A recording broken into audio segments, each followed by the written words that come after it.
Good afternoon, everyone. Thanks for joining us today. We have an update with Xali Gold. President and CEO Joanne Freeze is here to provide an update. As always, this presentation will contain forward-looking statements. If you'd like to know more about those, you can find them on the company's presentation on their website.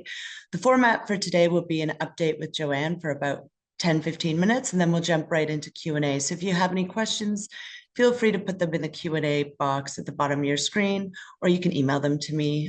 With that out of the way, Joanne, thanks for joining us. Nice to see you. Thanks very much for hosting this, and thank you everybody for attending and your interest in our new project. Why don't you tell us a little bit about it? Well, again, thanks everybody for joining us. Very excited to tell you about Pico Machay project that we've acquired. We've been working on it for a little while now. It's an advanced stage gold project with historical resource and near-term production goal. We still own El Oro. As you know, there are some complications there with government activities, some cancellations of some of our claims, but we still have the two cash flow opportunities that are quite clear. The tailings is not touched by any of that government cancellations. And considering that the project has 8 million ounce past production with potential for more, and we have great drill targets, we're not giving up on it. But for now, we're going to move most of our attention to Pico Machay.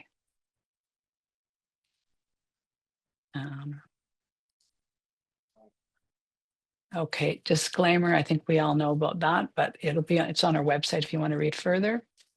So Pico Machay has historical resource of 264,400 ounces. It's got the tonnage and grade there. Inferred resource of 446,000 ounces. Now that was estimated using gold at $700 an ounce. So obviously we believe there could be a much larger potential just with gold price alone on that ore body as it's known, but also further drilling. And then there's 9 exploration targets untested on the property. So it was targeted for an initial open pit leach heap leach by previous owners and looked like it would be very low cost with a low strip ratio based on all their work. And we believe the same, but obviously we have to do our own engineering work. Has excellent upside potential with the current stronger gold price environment. And we will now have 100% of it with a 1% NSR on one of the main claims. We're still in El Oro.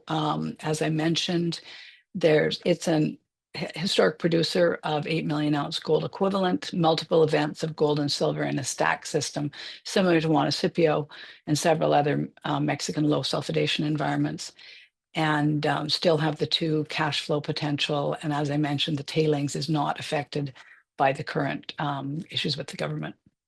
So Pico Machay, a historical resource with near-term production potential. Very prolific mineral belts in Peru. We're in the central one here. You can see where Pico Machay is there. We targeted this almost a year ago as we thought, look at something that's been forgotten about for a while in this area because it's such a prolific belt. And of all my years in Peru, we know there's been a lot of exploration there. So Pico Machay came to our attention, and we started working on that with Pan Am on a deal with that. And we still looked at some other prospects, and we know there are other ones that we could acquire and quite like. And with Pico Machay as our base, add to increase the resource potentially. So there's lots of other things to do in the belt now that we've locked in Pico Machay, but of course Pico Machay first. So you see a significant resource, which is already mentioned. This was delineated between 1996 and 2009 by several juniors, but eventually it was owned by Aquiline, and they had made a production decision to go in, production decision when gold was at $700 an ounce, but they got taken out by Pan American for the discovery of the Navidad deposit in Argentina. And then of course that was 2010. And of course, Pan American wasn't interested in a small gold deposit. So it's been on the shelf. Other people have looked at it. They wanted a good chunk of money for it. And as I said, we started getting serious about it about a year ago. and went through quite a process with, first of all, confidentiality, then indicative offers and such. So I would say, or let you know, we started looking at it when gold was at $2,600, and when we finally signed last week, it was over 4,000. So that's a nice upside already. And I think, yeah, that's basically the bulk of the information there. So there isn't an SR 1% with a third party on one of the main claims, but the rest of it we own 100%. We are paying $15 million over 5 years for the resource that's known, the ounces that are shown here. As you know, I can't add them together, but you can. And then if we find a minimum in a, of course, CIM established resource in the 43-101 report, minimum of a total of 1.25 million ounces, then we'll pay them an additional 2.5 million. Obviously, significant higher gold price offers potential for much larger resource, and as I've mentioned several times, several untested targets on the property. Here you can see where we're located. So in addition to being in a high sulfidation belt that trends northwest southeast, we are surrounded by mining projects and operating mines. So it's really great to be in a department in an area of Peru where mining has been historic for quite a while and has been active. And so we know the local communities. We have one in our area, but local people are used to mining, and so that's great. That's a great environment to be developing an operation in. And this just gives you some of these within 45 kilometers of us operations, and Reliquias is one of the most recent ones in the news that's just being reactivated. So as far as Pico Machay directly, now you can see the topography there. The elevation is from 4,200 to just over 5,000 meters. And I visited in June and I wasn't running as fast as I could in other elevations, but it was fine. And lots of our Peruvian team, are very used to working at altitude, and well, most of the gold mines in Peru, high sulfidation, are at higher elevations. You can see some of the veins outcropping, craggy rocks there, the silicification. So that's part of the main deposit there in the foreground. And the nearest village is called Santa Ana. And pretty good access because it's only 14 kilometers from this little village, 85 kilometers from Huancavelica, on roads that are pretty well maintained and pretty good. I mean, they're not all paved, but they're solid gravel roads, not as bad as some of the roads we all know in these countries. We're just starting to work. I'm not going to say directly because Pan Am is still basically handing over the project, but all our interactions with the community so far have been very smooth, and they're interested in somebody coming back in and developing this deposit that they know has been sitting there for quite a while and bringing benefits to their people. So attractive economics at $700 gold. Obviously, we need to update what those economics are. We have done internal PEA, I'm going to call it, ourselves. It's not 43-101, so I can't make those numbers public. But obviously, we've since under getting an indicative offer that Pan Am was willing to talk about, I hired an engineering firm, and we did internal work to make sure that I couldn't find any fatal flaws, but also that the economics looked like they would be very good. So we're looking forward to advancing on that kind of work. And this is a little history. So up to 2009, lots of drilling, exploration drilling, and engineering. And Aquiline actually had what they called a feasibility study. I think in today's world, it would be more PEA level, but they were going into production based on it. So the geology and mineralization is typical high sulfidation epithermal in tertiary andesites and dacite flows and tuffs, and mineralization fractures disseminated with advanced argillic alteration and buggy silica, very similar to Pierina and all the others. I arrived in Peru in 1994. I ended up being the QP on Pierina when when Yanacocha was thought to be only 3 to 5 million ounces. So I have some good experience. I'm not going to say I'm the best expert, but I have some good experience in these kinds of deposits. And then a big widespread alteration zone of 4 kilometers square, and silicification and mineralization 800 meters by 150. And that's in the core zone that's known now. The other exploration targets surround that and are related to intrusive centers and silicified zones. So each one of those is a very interesting target. And then lots of, because now gold, we're using a $2,800 base. I won't name who, but somebody who's well known in our industry gave us that number at the collective, mining collective, on October 14th. And we were using 2,400. And we said, given all the rise in the price of gold and long-term predictions, what do you think we could use? And they thought 28 was pretty solid one. But you'll see when we do our numbers, we start anywhere from 2,400 to 4,000. Because everybody has their own idea of what's going on with the price of gold. So our land package, 15 concessions, 4,700 hectares. This is the one that with the NSR, so bulk of the mineralization, but the rest have no NSR, and it's only 1%. These claims have been there for a long time. They're in good standing. Obviously, we've made that sure of that. And yeah, some smaller claims within the larger blocks. So here you can see the mineralization. This is native sulfur, is that yellow, in black silica. Very typical. I've seen rocks like that at Piarina and at Yanacocha and other high sulfidation mines, deposits. But here's us standing near the ore body and just comparing what we're seeing, a bit of a volcanic neck there. And then 6-month plan is to commence bulk while we're waiting. So the first thing is to apply for drilling permits for all the surface exploration, where we will be twinning some holes, probably 10% of the resource, to confirm or upgrade it, because it was drilled with RC drilling, and we'll do core drilling. And often you get higher grades because in RC, the gold can wash down the hole.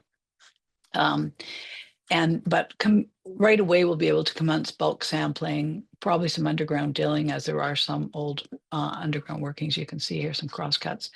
And then ideas to be updating the resource to 43-101 compliant using accepted longer-term gold prices or current.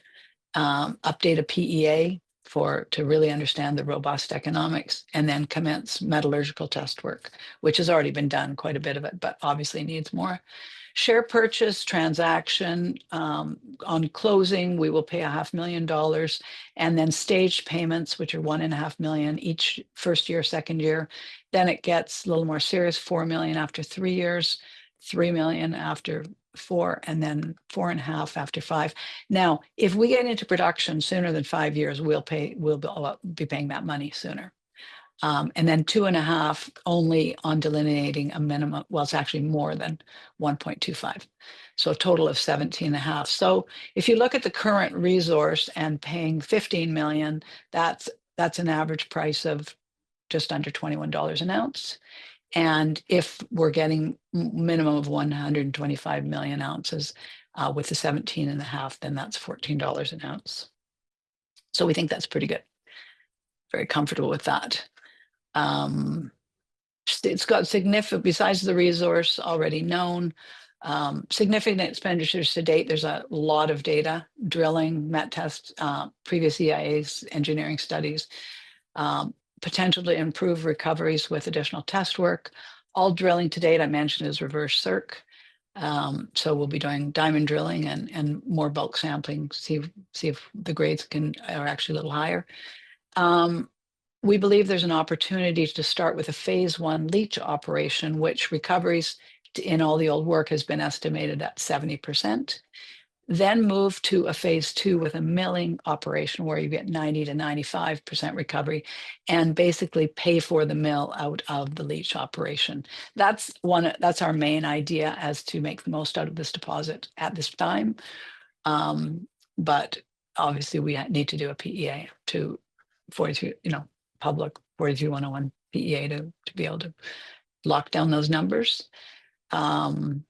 and believe that our robust economics will have a nice MPV and and really good cash flow. Not necessarily using $4,000 an ounce, but somewhere between 2,600, which is when we started negotiating it, and where it's at today, will be just fine. And I mentioned there are some existing underground access. So it's a well-advanced project and positioned well to take advantage of the current gold cycle. So we have myself and Matthew Melnick, geologists who've worked a lot in Peru and on exploration of these kinds of deposits. And Matthew did work at Pico Machay in the early days. And then Enrique Bernoy as our exploration manager, and he, again, very experienced in Peru, but also most recently was running exploration for Southern Copper in Argentina. So very knowledgeable of South America and gold deposits. And then very experienced directors and CFO. You can read about them there, but lawyers and discoverers, Larry Cornsey and Sherry, public company experience. Shares outstanding, no warrants at this time. And so just under 155 million. And that's it. And we'll go to questions. Great. Thank you for that update, Joanne. Just backing up a little bit, can you help me understand what needs to be done to make the resource NI 43-101 requirement? Like, what are the steps that need to be taken? Yeah, sure.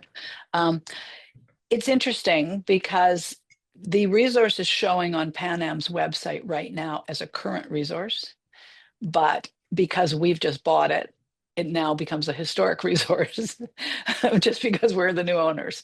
So basically it's a 43-101 report by RQP done for us. And so he has to do his due diligence on QA/QC, quality control, quality assurance. And he did a bunch of this last week. He was on site and took about, I think, 9 samples from mineralization on the property, and then went to the lab and saw, well, the warehouse, took all the pulp samples of pulps and rejects and sent those to the lab. So confirming from taking, one more sample from the source that he gets the same numbers. So due diligence on the numbers that made up the resource. He's already done a lot of work rebuilding the resource, like not recreating it, but rebuilding it in his own models. But that's what he has to do, is he has to be comfortable with all the data and basically redo the resource model, so that he has complete comfort that it's done the right way and everything. And then, and then publish it. You don't need to do additional drilling for that? No, we don't. Yeah. But you do intend to do some exploration? Yeah, what we'll do is there's work we can do desktop, that with all the data we have. So his work will now be in Vancouver, where he's based. But in the field, we'll be getting underground to do some bulk sampling and potentially a bit of drilling from underground. And there we could do some comparisons with the grades that were known from the previous drilling. Technically, he would like to up, then that's just to bring it from historic into current. Now, to actually come up with a new resource, which could potentially have different grades, then yes, we need to re-drill about 10% of what has been drilled. So I would expect we'll need those surface drill permits to be able to do that. Can you talk to like your exploration plan and some of the targets outside the resource area? Yeah, they're very similar mineralization, in either following structures or some kind of bodies that have the same advanced hydraulic alteration, vuggy silica, and good gold numbers, but they haven't been drilled at all. So until you get underneath the outcrop, you just don't know what it's doing. And so, and we'll be core drilling those to get a better handle on the geology. Also, the core drilling on the original known resource will help us understand controls to mineralization much better. And that could be, also be larger, or, just understand the configuration of it better. So there's the 9 targets that haven't been touched, but look very good on surface. And then there's the known body that with a lot more work we can see what else it has for us. When would you anticipate drills turning, and what would like a drill plan look like in terms of meters or time frame? Well, within 6 months, during the 6 months, we're waiting for drill permits. You can get a pretty quick drill permit in Peru now for under 6 months if it's under 20 drill holes. So that's the first one we would apply for. But while we're waiting for that, we'll be doing the bulk sampling and work from underground and see what we can do in repeating numbers and that. And then on surface, mapping and trenching and physically a little bit of digging. We often in Peru dig pits just to get down to bedrock if it's not exposed. And you saw from the photographs, there's not a lot of cover there. You're pretty close to bedrock. So that's kind of work. And then in the field that we'll be doing. And then behind the scenes, work on the resource by David, start some other met testing. Okay. And I have an audience question, which is how long before the NI 43-101 will be completed and submitted and accepted to the exchange? Do you have a timeline on that? We're working with the exchange. They're in the middle of reviewing all the current data because we had a 2009 43-101, which technically isn't done for us. So it's not exactly what they need, but they're willing to read it and see, what they can get from that. So right now we're working with them and we don't have an exact date, but when we'll be able to trade, but all I can say is they're asking us a lot of questions, which we're able to answer quite easily. And we're all working together to get trading as soon as possible. And when the NI 43-101 really depends on exactly how much detail they want in it as we're having these discussions. Yeah. So got it. Okay. And then moving on to engineering and infrastructure, you mentioned a little bit what the previous operators were thinking about in terms of a development scenario. How could the current gold price environment change that vision? Yeah, it's very interesting. So stay with the heap leach on the more oxide material that leaches well and gives you the 70% recovery, quote unquote, that was estimated. I haven't, validated that myself, but it's so you could heap leach about 200,000, get about 200,000 ounces out of the heap leaching, we believe. The models we've built, and these are not hard and fast, would be the goal is producing 50,000 ounce a year for 3.5, 4 years. And the interesting thing that we're looking at that hasn't been looked at before is then build a mill.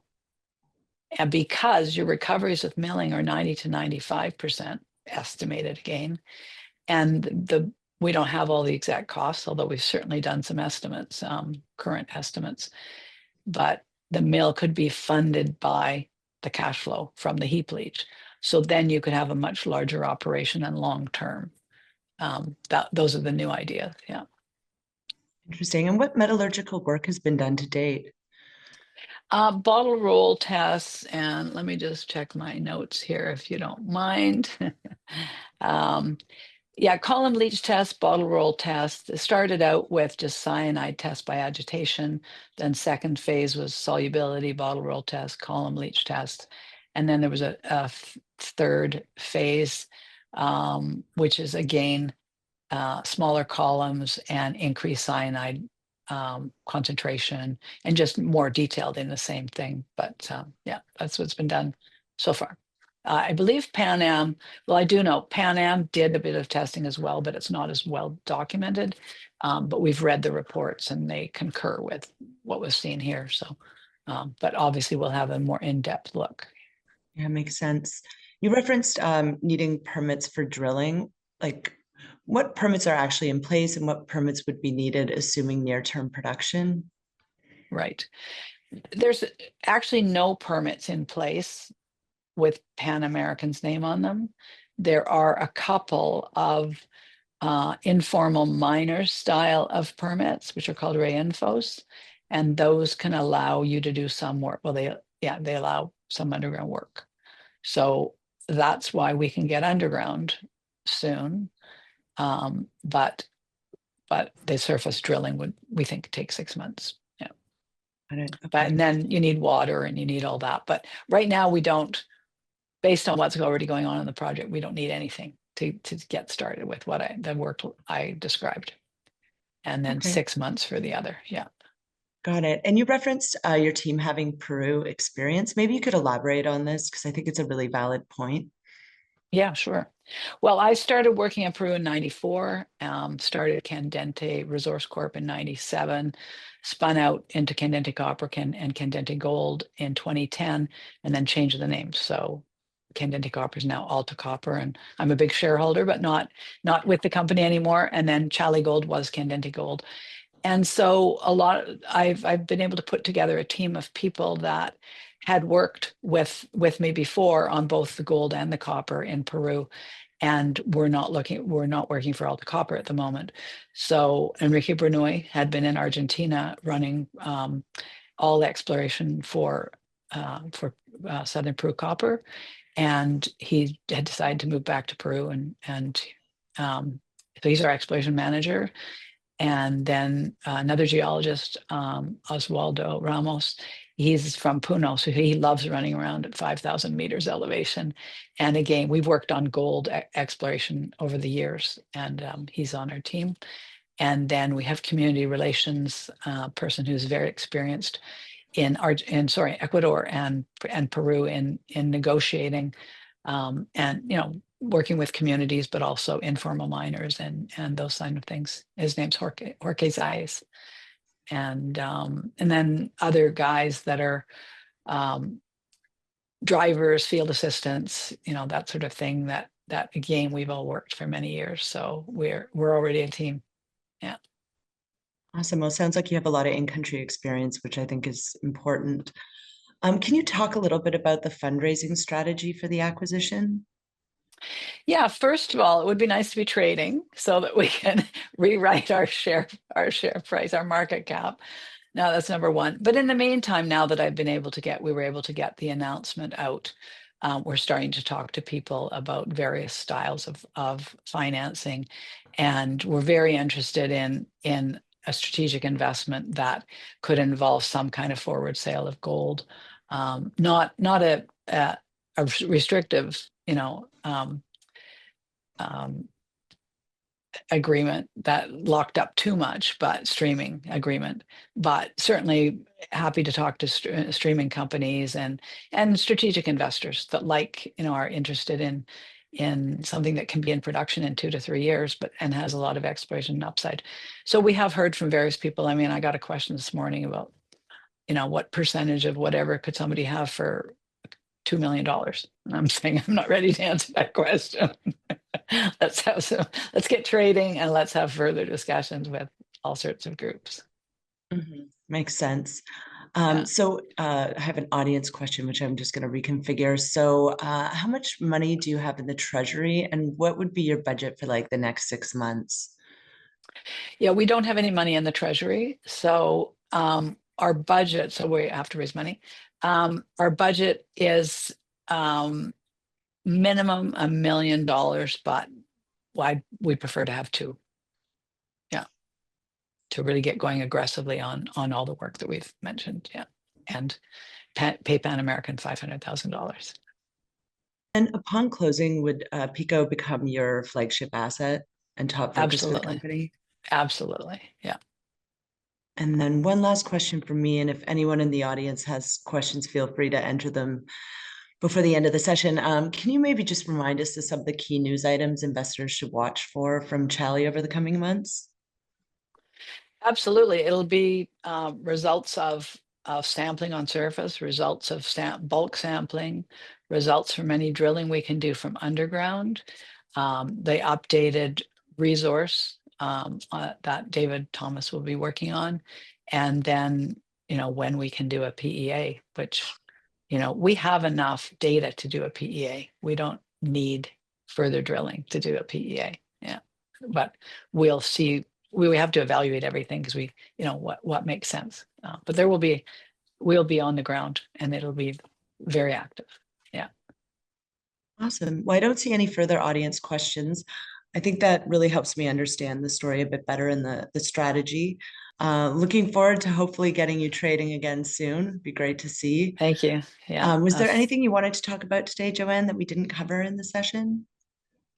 Well, just one small thing that we've been asked to do a clarifying news release, which will be out soon, but explaining that various things on the detail on our deal, but with Pan Am as security, we have promissory notes, more share pledge agreement. So even though we've bought the shares, technically we're now the owner of Kalapui or upon closing until we pay the full money, whether it's 15 or 17 and a half, there'll be a share, they'll have the shares pledged and a mortgage agreement. But they also asked for a mortgage agreement on one of our other claims in Peru. So that happens to be a prospect that we've almost done we've done minimal work on, but it is sitting between Tantahuatay and Lazanca, which are two operating mines. And so it's a very interesting area. And coincidentally, when we started, because they asked for that mortgage on it, we started looking into it. It's actually the claim package of Lazanca and Tantahuatay is encroaching upon that small little claim. So it could be another something of interest that we have in Peru that we weren't really thinking about for a while. Interesting. Well, thanks for that. Appreciate your time. Appreciate the audience participation and questions. Anyone has any follow-up questions, feel free to reach out, or if you'd like a call with Joanne, be happy to set that up for you. Congrats on the new asset. Thank you. Seems I'm very like excited. Exciting times for Xali. Yeah, very good. Yeah. And thanks for your time, Joanne. Okay, thank you. And thanks everybody on the call. Bye.